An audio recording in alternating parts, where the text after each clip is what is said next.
Hi, everyone. Welcome, welcome. Okay, I want to have this conversation today, especially with the yoga community. So, let me ask you all something. Do you really not need English? ¿De verdad no necesitas inglés? Because I hear this a lot. I hear, um, I teach yoga in Uruguay. My students speak Spanish. I'm fine. I already know English. Yo ya sé inglés. Tenemos el traductor, la traductora. And yes, maybe you do know some English. Maybe you do have the translator. But yoga grows. You grow. And at some point, you want to share your yoga, your knowledge with more people, maybe even with the world. There are so many incredible yoga teachers here in Uruguay, Argentina, South America, and many of them may not feel comfortable teaching or even studying internationally, just as they are now.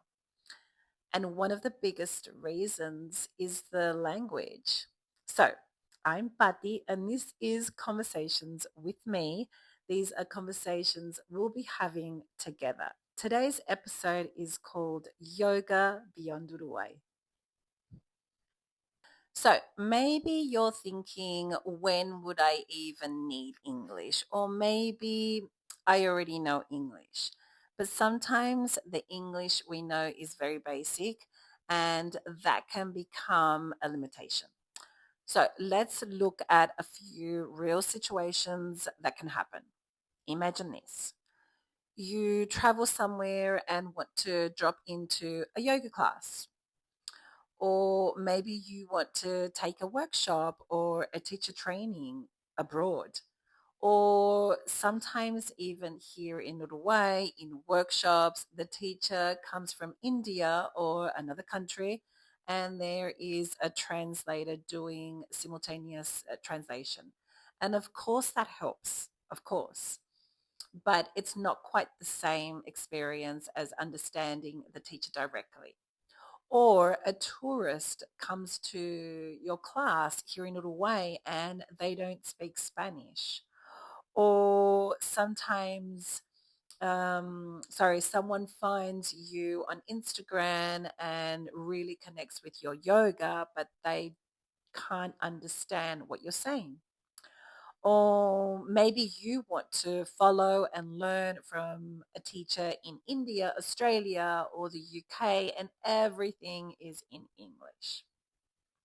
And suddenly you realize it's not only about teaching yoga anymore. It's also about being able to communicate your yoga and understand the English language. And this is something I started noticing again and again in the yoga community.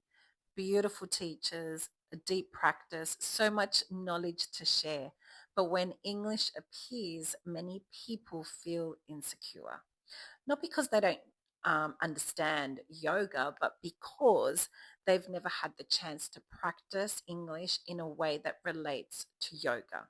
And this is exactly why I created Wellness English for yoga teachers and yoga students. It's a space where language and yoga can grow together, where we focus on the English that yoga teachers and yoga students actually need. For example, how to explain postures, how to give clear instructions during a class, how to welcome an international student into your class, how to talk about the yoga philosophy, how to communicate more confidence in an international yoga environment or even in your class. So it's not about academic English, it's about practical English, English for the yoga world. But we'll actually talk more about the actual program in the next conversation. For now, I just wanted to open the topic because language doesn't have to be a barrier. I can help you and I can guide you to be you. Okay, so thank you for being here with me, and I'll see you in the next conversations with me. Mwah.